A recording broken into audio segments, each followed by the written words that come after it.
Greetings, beautiful friends. Happy Monday to you. I trust you had a beautiful weekend and are all ready for this brand new week in the middle of the month of December, the last month of 2025. Here we are with our usual Monday check-in and our inner compass forecast. So before we get into pulling some cards, the lunar effect, this is an auspicious week ahead. The lunar influence that we are tapping into is the micro new moon in the sign of Sagittarius, which comes in on the 19th. So we have a few days to just contemplate and feel into and really kind of access our inner wisdom about what intentions, what seeds are you ready to plant? Are you ready to navigate towards? And why I'm saying that is this micro new moon, this is the last one of 2025, and it's the third in a series of three. So it's very potent. When it's a micro new moon, it means it goes even deeper. Now, I don't know about you, but feeling into the energy of 2025, which as we know is a 9-year, and it's about letting go and acknowledging the patterns, the things we did, the personas that we carried, the patterns that were right, and now we're letting them go. So the intentions that we set with this new moon, usually when we set intentions, it's for the 30 days or 6 months, but these ones are more looking at the entire 2026. This is the perfect time to start contemplating what is your theme. Do you use a practice or practice to check in and set your intentions with a one-word theme? I've been doing this since 2016, and I find it so helpful to help assess and discern, is this for me or not for me? And so it's actually being very true to yourself. That's what this energy with Sagittarius is, the truth seeker. It's the philosophical, the big picture viewing. And so that's how come it's a beautiful time to start thinking about, now I am clear on all the things that I'm letting go. Now I am clear on who I am becoming. What is your theme? I'm actually working on a new workbook on helping you do that, helping you get clear on what is your desire, what kind of theme or intention would you like to gravitate towards, to animate in 2026. That workbook will be ready probably tomorrow or Wednesday. If you're interested in having a copy, just put it in the comments below or message me directly. My whole part of this is to really help you get in touch with your inner guidance. That's what this inner compass piece is all about. And of course, if anything that I say here in these sessions confuse you, discombobulates you, or you need a wee bit more support or guidance, just put that in the comments below or message me directly. But let's start thinking about, are there other aspects that I haven't really got clear on, that which is not coming with me into this new year ahead? Are there pieces that might have snuck in under the radar? And that's what I mean by that, is that sometimes we kind of go along doing things in a certain way or a certain pattern, and we don't pause for a moment and go, hey, does this suit me? Is this saying yes to me? How does this make me feel about me? These are all very important questions to include in your contemplation as we step through and into this new moon. Now, the thing about this new moon is new moons are about new beginnings, about planting seeds, about setting intentions. However, because of the potency, because of what we've been through, there is also a very strong part about dream big and let go of that which is limiting you or playing small or maybe even making you doubt your own power. So now that I've said that, I've been shuffling my letting go guidance cards. Let's see, is there something that we can sort of steer towards that will actually lift that will actually allow us to really step into the audaciousness, the auspiciousness that we really are.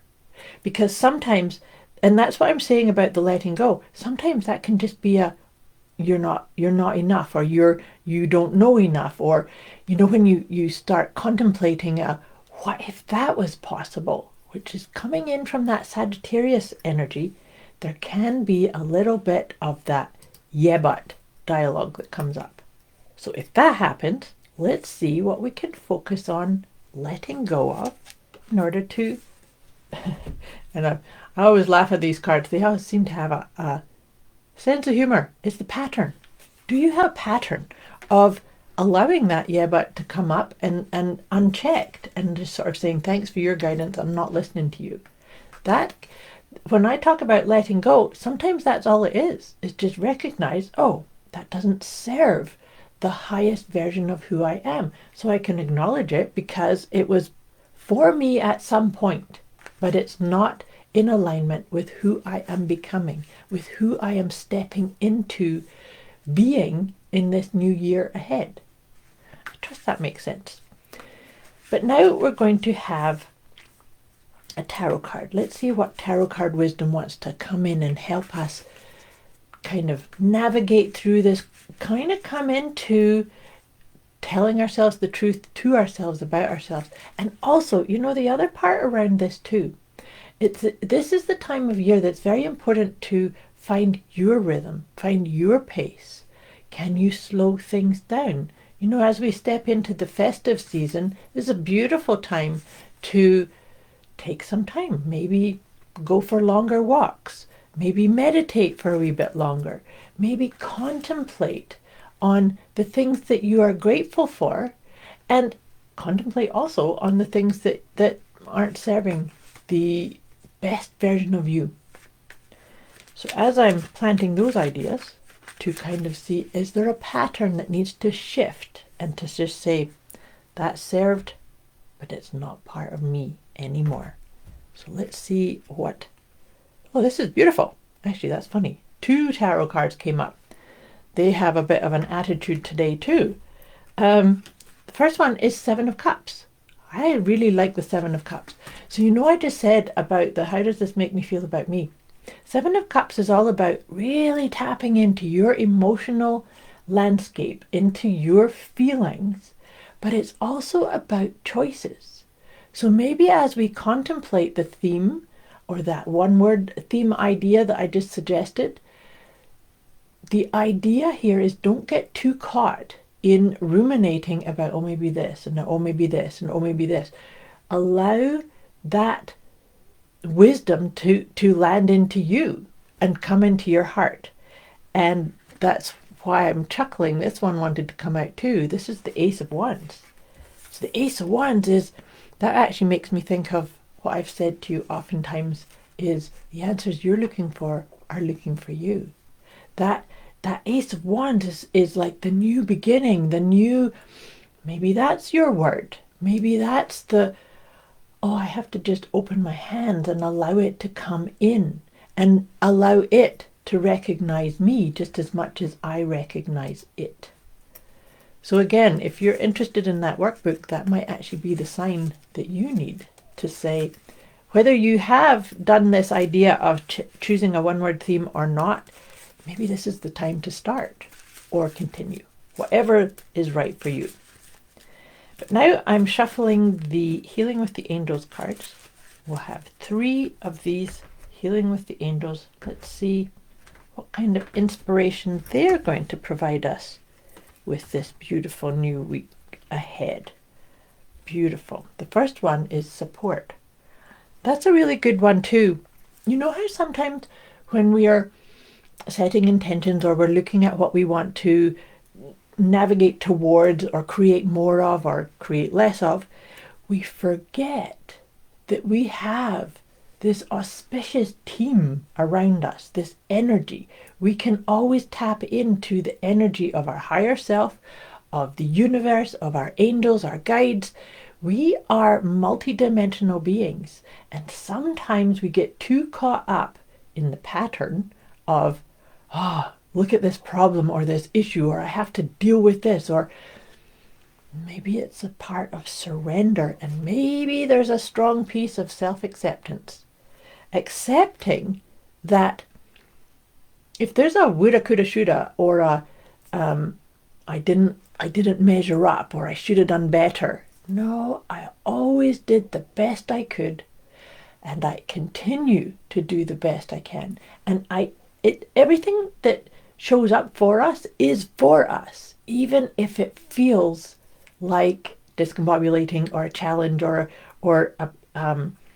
something that we say, why on earth am I here? Keep taking those steps, accepting, yes, I am always in the right place at the right time. I always have access to the answers, to the best ways, to the choices, things of that nature. And then allow yourself to be your best friend. Allowing yourself to so that's actually friends, but also friends outside of you. But of course, friends and family outside of you, that all starts with you being your own best friend. Such an important part. And it's actually a conversation I've had so many times with people over the years, in fact, is, I don't know about you, but I was not educated as a child to be my own best friend. That had to come through burnouts and turmoil and discombobulation.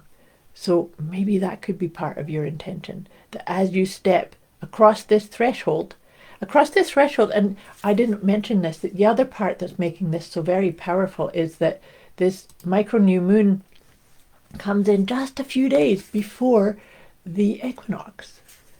And so, I'm sorry, the solstice, winter solstice. And so that makes it even more so that what you put into play now is going to carry you, and it's going to allow you to maybe even accept yourself on a deeper level. All right, beautiful friends.